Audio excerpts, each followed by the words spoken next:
Let's talk about the real-life consequences of AI that are happening right now. So the AI that you're using, your social media apps, it doesn't exist in a cloud. It exists in a data center. What look like giant warehouses, but they really house all of these servers. One critical thing is the amount of electricity that these data centers require. Business Insider calculated as a range. On the low end, that's as much as the state of Ohio used in 2023, their entire electricity use. On the high end, it's about as much as Florida used in that same year. So let's talk about data centers' impact on local economies. All of these different cities across the country are racing to have data centers built in their areas. In Ohio, cities are making these deals with large companies like Amazon that are very profitable. What we found is that for every full-time, long-term job that's employed at a data center, Amazon might be saving as much as $1 million in taxes that they don't pay to the state or the cities. And what jobs do come from data centers are pretty much in their construction and wrap up long before your economic development deal is done.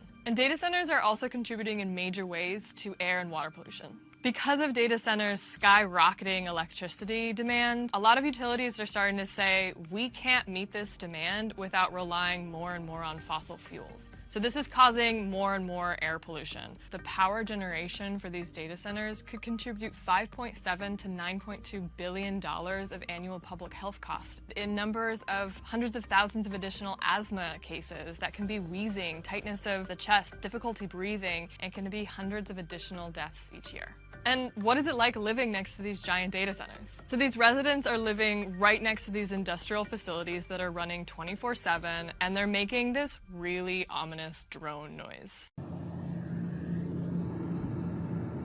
So it's a constant noise of their cooling fans. Some residents told us that they can actually hear it inside their houses, and some had to sleep in the basement because they couldn't sleep. And how are data centers deepening the water crisis? So to power those data centers, you need a huge amount of electricity, and those servers get really hot, so you need something to cool them. Sometimes data centers are using water to cool their servers. They're finicky drinkers. They only really want to use drinking water. Data centers are competing directly with residents who are living in the desert where there's already not enough water to go around. Business Insider requested records of how much water every data center is using. We've got a lot of redacted records, and in 2 cases, cities actually sued us to prevent the release of those records. There's a lot of interest in the promise of AI, but the costs are already right here, and they're impacting us today.